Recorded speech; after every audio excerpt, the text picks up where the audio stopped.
रितेश नाम का एक आदमी रहता था। वो अपने माता पिता के साथ रहता था। उसके पास व्यापार करने के पैसे तो थे, पर उसे पता नहीं चल रहा था कि कौन सा व्यापार शुरू करे। इसीलिए वो इस विषय में फैसला लेने के लिए अपने पिता के साथ चर्चा करता है। पिताजी, मुझे पता नहीं चल रहा है कि आपके दिए हुए पैसों से मैं कौन सा व्यापार शुरू करूं। अरे, उसमें क्या है, पकौड़ी का व्यापार शुरू करते हैं। पकौड़ी का व्यापार? हाँ बेटा, हमारे गांव में जलेबियों का, समोसे का, अचार का, पापड़ का ऐसे बहुत व्यापार है। तो तुम्हें कुछ अलग व्यापार करना होगा। गांव में जो व्यापार नहीं है, अगर तुम करोगे तो अच्छा लाभ पाने का मौका होगा। सिर्फ सादा पकौड़ी कौन खरीदेगा पिताजी? इसीलिए हम सिर्फ सादा पकौड़ी नहीं बनाएंगे। तो फिर हम सादा पकौड़ी में साथ साथ चिकन पकौड़ी, फिश पकौड़ी, मिर्ची पकौड़ी, आलू पकौड़ी, प्याज के पकौड़ी, अंडे के पकौड़ी जैसे अलग अलग तरह के पकौड़ी बनाएंगे। ऐसे हमारा व्यापार को बहुत लाभ मिलेगा। रितेश को अपने पिताजी के बात सच लगे। परंतु मुझे इतने प्रकार के पकौड़ी बनाना नहीं आता है ना पिताजी। मुझे भी तो बनाना नहीं आता। हम खुद इन सब के विधि बनाएंगे और इसके लिए तुम्हारी माँ भी सहायता करेगी। ऐसे कहकर रितेश के पिताजी रितेश को प्रोत्साहित करते हैं। फैसले के अनुसार पकौड़ी को बनाने की सामग्री रितेश खरीद के रसोई घर में इकट्ठा कर रहा होता है कि उसके पिताजी पके हुए अंडों को 2 हिस्सों में काट रहे होते हैं और रितेश की माँ पकौड़ी के लिए बेसन का मिश्रण तैयार कर रही होती है। बनाए हुए मिश्रण को 6 अलग अलग बर्तन में बराबरी से रितेश की माँ डालती है। रितेश के पिताजी पहले बर्तन में कटे हुए अंडे, दूसरे बर्तन में कटे हुए प्याज, तीसरे बर्तन में कटे हुए मिर्ची, चौथे बर्तन में कटे हुए आलू, पांचवें बर्तन में कटे हुए केले और छठे बर्तन में कटे हुए चिकन के पीसेस डालते हैं और फिर एक एक करके उन सारे अलग तरह के पकौड़ी को तेल में तलते हैं। रितेश जब पकौड़ी का स्वाद देखता है तो उसको बहुत स्वादिष्ट लगता है।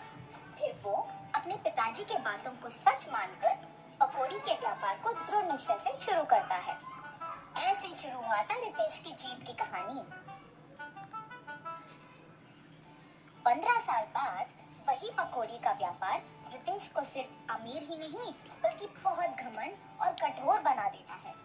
दूसरी ओर रितेश के पिताजी को बहुत दिनों से ठीक से दिखाई नहीं दे रहा था और सुनाई भी नहीं दे रहा था। इसीलिए वो रितेश को चिकित्सा करवाने के लिए पूछने की प्रयत्न करते हैं, पर रितेश कभी उनको समय ही नहीं देता था। इसीलिए रितेश के पिताजी खुद अस्पताल जाने का निश्चय करते हैं, पर उनके पास पैसे ना होने के कारण रितेश की दुकान को निकल पड़ते हैं। अरे रितेश बेटा, कुछ दिनों से न कुछ ठीक से दिखाई दे रहा है, न कुछ सुनाई दे रहा है। चिकित्सा के लिए 3000 रुपयों की जरूरत है। थोड़ा मदद करो ना बेटा। क्या 3000 रुपए? उतने पैसे तो मेरे पास नहीं है। पर बेटा, कल ही तो तुमने बहू को बताया था कि हर रोज तुम्हें 30,000 मिलते हैं। आप पहले यहाँ से चलिए, कह रहा हूँ ना पैसे नहीं है। और घर चले जाते हैं। घर पहुँचने के बाद चिकित्सा के पैसे मांगने रितेश के पास गया था, पर उसने ये कहकर भेज दिया कि उसके पास पैसे नहीं है। क्या 3000 के लिए उसने ऐसा कह दिया? व्यापार तो अच्छा चल रहा है ना। शायद उसको हमारा यहाँ रहना पसंद नहीं। बहू ने भी खाना सिर्फ हम दोनों के लिए बनाया है। मैंने हम दोनों के लिए खाना बनाया है। तो फिर यही है, हमारा यहाँ रहना वो दोनों चाहते ही नहीं है। चलो इसी रात को यहाँ से निकलते हैं। ऐसे फैसला करके दोनों उसी रात गांव से निकल जाते हैं। माता पिता के लापता होने पर भी रितेश को चिंता नहीं हुई। अगर किसी ने पूछा तो कहता था कि तीर्थ यात्रा पे गए हैं।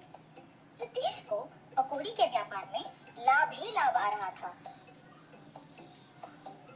वो उसके दुकान में 10 और सहायक को काम पे लगा के उनको सारे पकौड़ी के विधि सिखा के काम करवाता था। इसके अनुसार उसने पकौड़ी के दाम भी बढ़ा दिया था। मिर्ची पकौड़े 5 रुपए के 10 पीस, प्याज के पकौड़े 8 रुपए के 10 पीस, आलू के पकौड़े 10 रुपए के 10 पीस, अंडे के पकौड़े 15 रुपए के 10 पीस, चिकन के पकौड़े 20 रुपए के 10 पीस और मछली के पकौड़े 25 रुपए के 10 पीस।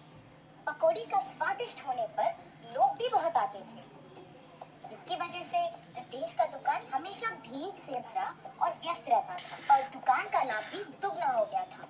रितेश ऐसे ही उसकी संपत्ति बढ़ाने में दिन भर व्यस्त रहता था और उसकी पत्नी भी अपनी समय अपनी सहेलियों के साथ बिताने में और पैसे खर्च करने में व्यस्त रहती थी और उनके बच्चों के साथ भी ज्यादा वक्त नहीं बिताती थी। बच्चों के देखभाल के लिए एक ताई को रख के वो चली जाती थी। रितेश व्यापार और संपत्ति के मोह में पड़कर दोस्तों के साथ वक्त गुजारता था और उसकी पत्नी उसकी सहेलियों के साथ वक्त गुजारती थी। इस वजह से उनके बच्चे बहुत लापरवाही से पले बड़े। रितेश अपने बच्चों को अनुशासन से नहीं बड़ा कर पाया और अपने बीवी को उसके शौक से दूर नहीं रख पाया। अब रितेश के साथ प्यार से दो बातें करने के लिए भी कोई नहीं था। उस समय में उसको उसके माता पिता की बहुत याद आती है। मैं कितना मूर्ख हूँ, प्यार से देखभाल करने वाली माँ और जिस व्यापार को इतने जिम्मेदारी से देखभाल कर रहा हूँ उसका मार्गदर्शन करने वाले पिताजी को मैंने अनादर किया है। न जाने वो कहाँ है, क्या कर रहे होंगे। मैं तुरंत उनको ढूंढ के घर वापस लेके आता हूँ। रितेश अपने माता पिता को ढूंढने अपनी कार में निकल जाता है। गांव में ढूंढते ढूंढते उसको अपने माता पिता गंदे फटे हुए कपड़ों में नजर आते हैं।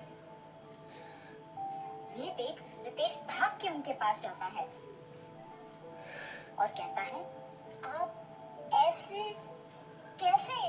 ये सब मेरा ही गलती है पिताजी, मुझे माफ कीजिए और कृपया मेरे साथ घर चलिए माँ। रितेश को अपनी गलती का एहसास होता है और वो अपने माता पिता के साथ घर वापस आता है। अपनी पत्नी को बोलता है कि आज से जो भी होगा माँ के अनुसार होगा और व्यापार का सारा संपत्ति अपने पिताजी के हाथ कर देता है। रितेश सिर्फ सहायकों का और पकौड़ी के विधि का देखभाल करता है और उसकी पत्नी बच्चों का देखभाल और पढ़ाई का ध्यान रखती है। सुख संपत्ति और परिवार का प्यार पाके सब सदा खुश रहते हैं।